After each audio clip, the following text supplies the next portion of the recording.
It's been less than 2 years since David witnessed his first college football game, yet he's already landed a paying job as a Big Ten play-by-play announcer. That's because, unlike most aspiring sports personalities at the University of Illinois, David speaks the world's most common language, and his name is only David among people who don't. He Liaohan, that's my Chinese name. That's my real name, actually. It's my name. I grew up in Chengdu, Sichuan, China. I study sports management in Applied Health Science College. 6 Saturdays this fall, David will sit in a radio booth 8 stories above the field where Red Grange and Dick Butkus became legends. He's paired with Lu Yekai, known to English speakers as Bruce.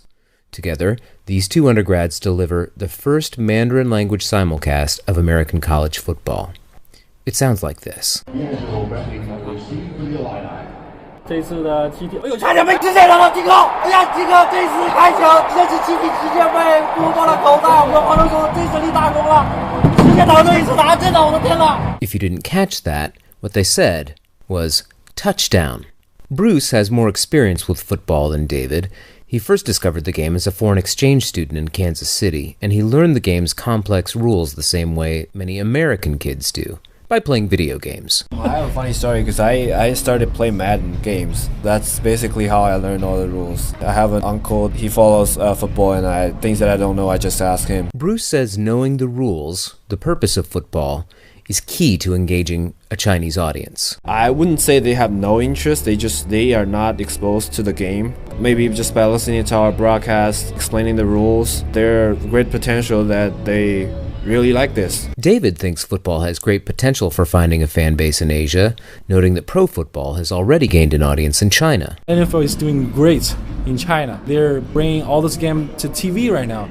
It's not about this culture thing. You know, everybody's the same thing. We want to get closer. We want to get inspired. They need an opportunity. The opportunity was the brainchild of Mike Waddell, Senior Associate Director for the Division of Intercollegiate Athletics. A few years ago, DIA started to do a Football 101 clinic. A large number of the people who came to the event were Chinese. They learn about the game while watching the game in their native tongue, but they also get a chance to get really excited when we score. But they also get a chance to learn the game from a hands-on perspective, and so much of learning is experiential. It's not just an athletics thing. This is really a cultural thing on a Big Ten campus. Waddell says native Mandarin speakers can follow the action on the website fightingillini.com or via an app on their smartphones. Is anyone actually listening? Waddell says he's pleased with the response so far. It was fun to go through the stands at the Kent State game and to be able to see our Chinese students listening to the game on the free stream via their smartphone. What research or evidence do you have that this is the first simulcast in Mandarin? We just Googled to see if anybody was doing Division I college football in Mandarin. There are only about 130 teams, and we weren't able to find anybody who was doing that, so I feel pretty good that we were the only Division I team. I assume that part of this is because you want to stay in touch with alumni that are actually in China. Maybe get some donations. Absolutely. You always want to stay in touch with alumni. Also a way to grow the brand. Why can't we be China's Big Ten team? Why can't we be China's football team? Shilin's son, who goes by Leon among Americans, is a junior in physics at Illinois.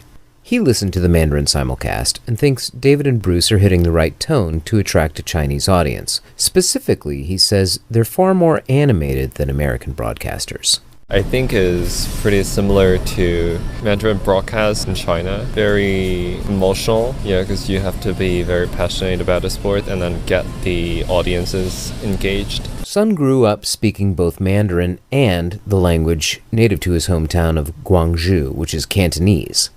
He says Mandarin fluency is common among the younger generation, even in parts of China that historically spoke dialects not mutually intelligible with Mandarin, which is spoken and understood by about 70% of Chinese.